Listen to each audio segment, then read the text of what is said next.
আসসালামু আলাইকুম প্রিয় শিক্ষার্থীরা, স্বাগত জানাচ্ছি তোমাদের প্রত্যেককেই আজকের ক্লাসটিতে। আমরা ফিজিক্স ফাউন্ডেশনের কোর্সের দ্বিতীয় লেকচারে আছি।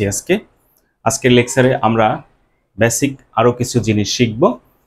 গতি ও এর প্রকারভেদ, এই বিষয়গুলো আজকে আমরা শিখব। চলো শুরুতে আমরা তাহলে জেনে নেই যে দুটো জিনিস, একটি হচ্ছে স্থিতি, আরেকটি হচ্ছে গতি। এই স্থিতি এবং গতি কি? প্রথমে আমরা স্থিতি কি সেটি বিষয়টা জানার চেষ্টা করি। স্থিতি হচ্ছে যে কোন একটা বস্তু যদি সময়ের সাথে সাথে তার অবস্থানের পরিবর্তন না করে তাহলে বস্তুটাকে বলবো স্থিতিশীল, আর এই ঘটনাটাকে বলবো স্থিতি। তাহলে এক কথায় যদি আমরা বলি, বস্তু তার অবস্থানের পরিবর্তন করবে না।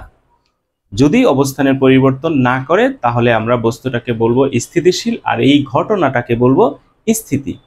আর গতিটা কি? গতিটা হচ্ছে সময়ে পরিবর্তনের সাথে সাথে যদি কোনো বস্তুর তার অবস্থানের পরিবর্তন ঘটায় তাহলে বস্তুটিকে আমরা বলবো গতিশীল, আর এই ঘটনাটাকে বলবো গতি। যেমন এক্সাম্পল হিসেবে আমরা বলতে পারি যে আমার সামনে একটি টেবিল আছে, টেবিলটা এখন কি আছে? স্থির অবস্থায় আছে। আর গতি, ধরো একটা গাড়ি চলছে বা আকাশে পাখি উঠছে, এই সবগুলোই হচ্ছে গতির উদাহরণ। আর স্থিতির উদাহরণ হচ্ছে এই যে তোমার রুমের মধ্যে টেবিল, ফ্যান, চেয়ার এগুলো যে আছে, এগুলো হচ্ছে স্থিতি।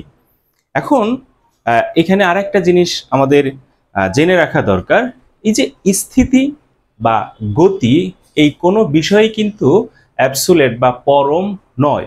আমরা আপেক্ষিকভাবে এই গতি বা স্থিতি বলে থাকি।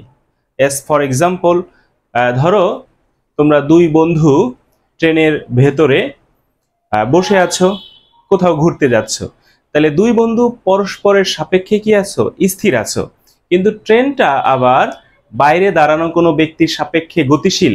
তোমরা যেহেতু ট্রেনের মধ্যে আছো, তাহলে ট্রেনটা যেহেতু গতিশীল, তাহলে তোমাদেরকেও কিন্তু বাইরে থেকে কেউ কি দেখবে? স্থিতিশীল দেখবে না, দেখবে গতিশীল।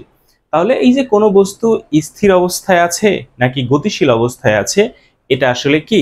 আপেক্ষিক বিষয়। হ্যাঁ, তাহলে কোনো স্থিতি পরম নয়, কোনো গতি কি না পরম নয়, সকল গতি বা স্থিতি হচ্ছে আপেক্ষিক। তো আমরা সকল গতি বা স্থিতি আপেক্ষিক ধরেই স্থিতি এবং গতির এই বিষয়গুলো আমরা সামনের ক্লাসগুলোতে বিবেচনায় রাখবো। ওকে, এখন আমাদেরকে খুব ডিটেলস আসলে জানতে হবে এই গতি সম্পর্কে, যে গতি আসলে কত ধরনের হতে পারে। গতি আসলে কত ধরনের হতে পারে? হতে পারে হচ্ছে আমরা রৈখিক গতি হইতে পারে। এরপরে দ্বিতীয়তে হচ্ছে ঘূর্ণন গতি। এরপরে আসো হচ্ছে রৈখিক গতি, ঘূর্ণন গতি। এরপরে আরেক ধরনের গতি আছে বৃত্তাকার গতি। আমরা বিভিন্নভাবে এই গতিটাকে ক্লাসিফাইড করব। চারে আসো হচ্ছে পর্যায়বৃত্ত গতি। এরপরে আসো স্পন্দন গতি। ঠিক আছে, তুমি আর একটা গতি রাখতে পারো, এটা এখানেই বলার দরকার ছিল, বক্রগতি। রৈখিক গতি আর একটা হচ্ছে বক্রগতি বা বক্রপথের গতি।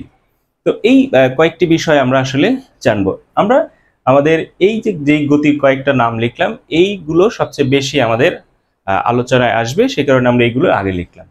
রৈখিক গতি কি? রৈখিক গতি হচ্ছে এরকম, যদি কোনো বস্তুর গতিপথ সরল রৈখিক হয় তাহলে আমরা বস্তুর এই গতিটাকে বলবো হচ্ছে সরল রৈখিক গতি বা রৈখিক গতি। যেমন একটা সোজা রাস্তায় তুমি মোটরসাইকেল চালিয়ে যাচ্ছ, তাহলে এইটা হবে সরল রৈখিক গতি। অথবা তুমি একটা দড়ি নিলা, ওকে, একটা দড়ি নিলা, দড়ির উপর একটা পিঁপড়া ছেড়ে দিলা, তাহলে এই গতিটা হবে সরল রৈখিক গতি। আবার ঘূর্ণন গতিটা কি? ঘূর্ণন গতি হচ্ছে যদি বস্তুর গতিপথ তাহলে কি হবে না? সরল রৈখিক হবে। বস্তুটা হচ্ছে একটা বিন্দু বা একটা বস্তুর চারপাশে ঘুরবে। এই ধরনের আমরা গতিকে বলবো হচ্ছে ঘূর্ণন গতি। যেমন তোমার রুমে ফ্যান চলছে, ফ্যানটা কি একটা নির্দিষ্ট অক্ষ বা নির্দিষ্ট বিন্দুর চারপাশে ঘুরছে, তাহলে এই গতিটা হচ্ছে রৈখিক গতি। আবার তোমরা লাটিম দেখেছো, লাটিমটাকে তুমি যদি ঘুরায় দাও তাহলে কি হয়, ঘুরতে থাকে, এটাও হচ্ছে ঘূর্ণন গতি। ওকে। আবার ঘড়ির কাঁটা, ঘড়ির কাঁটা কি, ঘড়ির কাঁটাটা ঘুরে, তো ঘড়ির কাঁটার একদম প্রান্তের গতিটাও হচ্ছে ঘূর্ণন গতি। বৃত্তাকার গতিটা কি, বৃত্তাকার গতি হচ্ছে ঘূর্ণন গতিরই একটা বিশেষ রূপ। বৃত্তাকার গতি হচ্ছে যদি বস্তুটা সবসময় একটা নির্দিষ্ট বিন্দুকে বা নির্দিষ্ট অক্ষ করে ঘুরতে থাকবে, যে যে তার এই যে নির্দিষ্ট বিন্দু বা অক্ষ থেকে তার যে ঘূর্ণনের যে দূরত্ব, সেই দূরত্বটা যদি না কমায়, সবসময় একটা নির্দিষ্ট দূরত্ব বজায় রেখে যদি ঘুরে, তাহলে সেই গতিটাকে আমরা বলবো হচ্ছে বৃত্তাকার গতি। এরপরে আসো পর্যায়বৃত্ত গতি।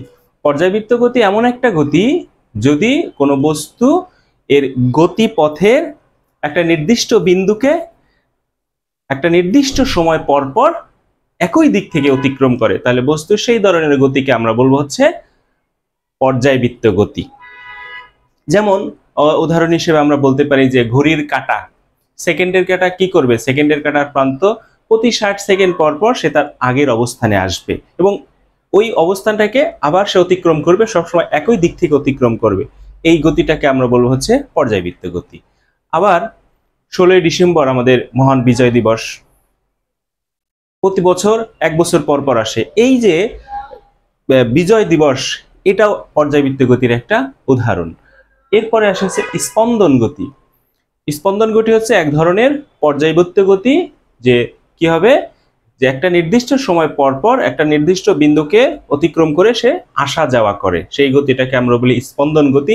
এটার আরো একটা নাম আছে দোলন গতি। যেমন দোলনা, দোলনা একবার সামনে যায় একবার পেছনে যায়, একটা নির্দিষ্ট সময়ের অর্ধেক দিক সময় যদি সে সামনে যায়, বাকি অর্ধেক সময় সে পেছনে আসে, তাহলে এই গতিটাকে আমরা বলি স্পন্দন গতি বা দোলন গতি। বক্রগতি বললাম যে তার গতিপথ যদি সরলরৈখিক না হয়, তাহলেই তাকে আমরা বলবো হচ্ছে বক্রগতি। তাহলে আমরা আজকে এখন পর্যন্ত কি কি জানলাম, যে গতি সম্পর্কে জানলাম, স্থিতি সম্পর্কে জানলাম এবং গতির বিভিন্ন রূপ সম্পর্কে জানলাম যে কত ধরনের হইতে পারে। তো তোমাদের জন্য একটা বাড়ির কাজ থাকুক, তোমরা তোমার আশেপাশে বিভিন্ন গতিতে গতিশীল বস্তুর তালিকা করবা, এটা হচ্ছে তোমার একটা বাড়ির কাজ থাকলো। হ্যাঁ, তাহলে আমরা ফিজিক্স ফাউন্ডেশন কোর্সে তোমাদেরকে প্রতিটি ক্লাসে একদম ছোট ছোট ক্লাসের মাধ্যমে আমরা তোমাদেরকে বেসিক ডেভেলপ করার যে প্রচেষ্টা হাতে নিয়েছি, তোমরা ক্লাসগুলো নিয়মিত করলে কিন্তু সফল হবেই। ওকে, তাহলে আমরা এখন আরো কিছু বিষয় জানবো। চলো, কি কি, যে যদি বস্তু গতিশীল থাকে, আমরা বলছি কি গতিশীল হলে সে বস্তু তার গতির পরিবর্তন করে। তো গতিশীল থাকলে বস্তুর কি হয়, তার জায়গার পরিবর্তন করে, অবস্থানের পরিবর্তন করে। তো বস্তুর অবস্থানের পরিবর্তনকে আমরা বলবো যে বস্তুটির সরণ হয়েছে, অর্থাৎ আমরা আরো কিছু শব্দের সাথে জানবো। সরণ হবে, তাহলে সে দূরত্ব অতিক্রম করবে, সরণ, দূরত্ব। আরো জানবো হচ্ছে আমরা বেগ, আর একটা জানবো হচ্ছে দ্রুতি। সরণ, দূরত্ব, বেগ, দ্রুতি, এই জিনিসগুলো কি একটা নির্দিষ্ট দিকে বস্তু যতখানি দূরত্ব অতিক্রম করবে, একটা নির্দিষ্ট দিকে বস্তু যতখানি দূরত্ব অতিক্রম করবে, সেই দূরত্বটাকে আমরা বলবো হচ্ছে সরণ। সরণ বললে একটা নির্দিষ্ট দিক উল্লেখ করে দিতে হবে। আর দূরত্ব হচ্ছে বস্তুর অতিক্রান্ত পথকে আমরা বলবো হচ্ছে সরণ। বস্তুর অতিক্রান্ত পথকে সরণ বলবো যখন নির্দিষ্ট দিক উল্লেখ করব। আর বস্তু যদি বলি যে একটা নির্দিষ্ট পথ অতিক্রম করেছে, তাকে বলবো হচ্ছে আমরা দূরত্ব। অর্থাৎ আমরা এর আগের ক্লাসে যে রাশি সম্পর্কে জেনেছিলাম, যে স্কেলার রাশি এবং ভেক্টর রাশি, তাহলে স্কেলার রাশির শুধুমাত্র মান আছে আর ভেক্টর রাশির মান এবং দিক দুটোই থাকবে। তাহলে এখানে সরণ হচ্ছে ভেক্টর রাশি আর দূরত্ব হচ্ছে স্কেলার রাশি। অর্থাৎ এই যে সরণ একটি ভেক্টর রাশি, এই সরণ ভেক্টরের মানটাই হচ্ছে দূরত্ব। ক্লিয়ার? এরপরে আসা হচ্ছে বেগ। একটা বস্তু যদি গতিশীল থাকতে হয় তার গতি থাকতে হয়, তার বেগ থাকতে হয়। বেগটা কি? বস্তু একটি নির্দিষ্ট দিকে একক সময়ে যতখানি সরণ ঘটে, একটা নির্দিষ্ট দিকে বস্তু যতটুকু সরণ ঘটে তাকে বলবো হচ্ছে আমরা বেগ। আর একটা নির্দিষ্ট দিকে বস্তু একক সময়ে যেই দূরত্ব অতিক্রম করবে তাকে বলবো হচ্ছে আমরা দ্রুতি। তাহলে সূক্ষ্ম পার্থক্য, হ্যাঁ, এই দূরত্ব, সরণ আর হচ্ছে বেগ, দ্রুতি, এদের মধ্যে পার্থক্য কি? খুবই সূক্ষ্ম। তাহলে আমরা এখানে মনে রাখবো, প্রথমে আমরা সরণের কথা বলি। কি বলবো? মনে রাখবো বেগ হচ্ছে সরণ ভাগ সময়, আর দ্রুতি হচ্ছে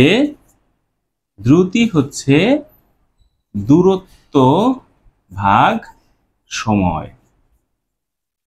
তাহলে বেগ হচ্ছে সরণ ভাগ সময়, দ্রুতি হচ্ছে দূরত্ব ভাগ সময়। তো আমরা যদি একক বলি, একক হচ্ছে দূরত্বের একক হচ্ছে মিটার আর সময়ের একক হচ্ছে সেকেন্ড। তাহলে দ্রুতির একক হচ্ছে মিটার পার সেকেন্ড। আমরা আরেকবার বলি, কোনো বস্তু একক সময়ে নির্দিষ্ট দিকে যেই সরণ হয় সেই সরণকে যদি আমরা একক সময় দিয়ে ভাগ করি তাহলে পাবো হচ্ছে বেগ। আর একটা নির্দিষ্ট দিকে বস্তু একক সময়ে যেই দূরত্ব অতিক্রম করবে সেখান থেকে পাবো হচ্ছে দ্রুতি। বেগ হচ্ছে ভেক্টর রাশি, দ্রুতি হচ্ছে স্কেলার রাশি। তাহলে সরণ, দূরত্ব, বেগ, দ্রুতি, এই চারটির একদম বিষয়বস্তুর বেসিক জিনিসটা আমরা জানলাম। তাহলে সরণের মানটাই হচ্ছে দূরত্ব, বেগের মানটাই হচ্ছে দ্রুতি। বেগ ভেক্টর রাশি, দ্রুতি স্কেলার রাশি। বেগ ভেক্টর রাশি, দ্রুতি স্কেলার রাশি। তো আমরা এই পর্যন্ত জানলাম। পরের ক্লাসে আমরা নেক্সট ক্লাসে আরো বিস্তারিত জানবো হচ্ছে এই ত্বরণ সম্পর্কিত বিষয় নিয়ে। তো সেই পর্যন্ত ভালো থাকো, সুস্থ থাকো, আল্লাহ হাফেজ।